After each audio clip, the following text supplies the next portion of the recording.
Nights at Freddy's honestly never really unnerved me all that much, even when I first found out about the game when I was really young. Sure, I would tremble in anticipation of the jump scares that 9 times out of 10 I already knew would happen, but the creepy ambience and uncanniness of the overall game never really stuck to me, interestingly enough. However, there is one aspect of the mainline games, and even fan games, which I'll get to in a minute, that can and does send a shiver down my spine, at least when it's done right. Upon getting the horrible and terrifying jump scare that you've been eagerly awaiting for the past 3 minutes, it gets cut off by a screen full of static, leaving what happens to you completely up in the air.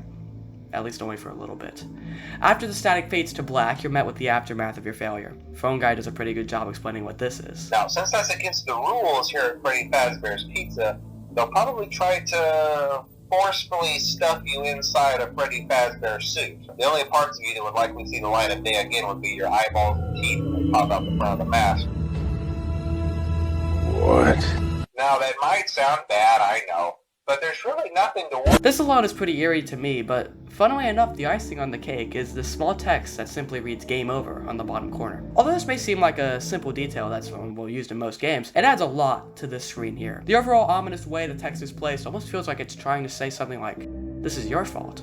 Look at what you've done." That, along with the already unsettling imagery, makes this the most unnerving aspect of the original FNAF in my opinion. However, there is another game that I believe does this even better. Let's talk about Five Nights at Candy, specifically the second one. I'll be honest, this game alone doesn't have a whole lot going for it. However, its Game Over screen takes everything I just mentioned about the original FNAF and makes it way more cryptic and eerie. When you die to almost any animatronic in FNAC 2, you get hit with the classic static and get sent to a screen that doesn't necessarily directly show you the aftermath, but more or less the consequence. Your screen fills with a newspaper article reading, "Missing Girl. 17-year-old Marilyn Schmidt did not show up to school yesterday. Did look around the factory for most of the rest of yesterday, but she could not be found." This article being very vague while still showing the dark results of your failure makes this even more unsettling and almost sad even. But there is one more detail that seals the deal of this for me.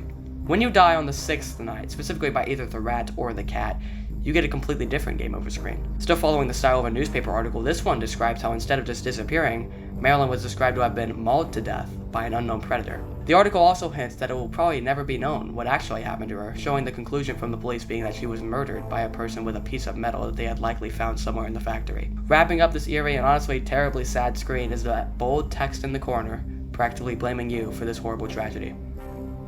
Okay, but I mean, if she didn't lose that bet, she probably would have been fine. I'm just saying.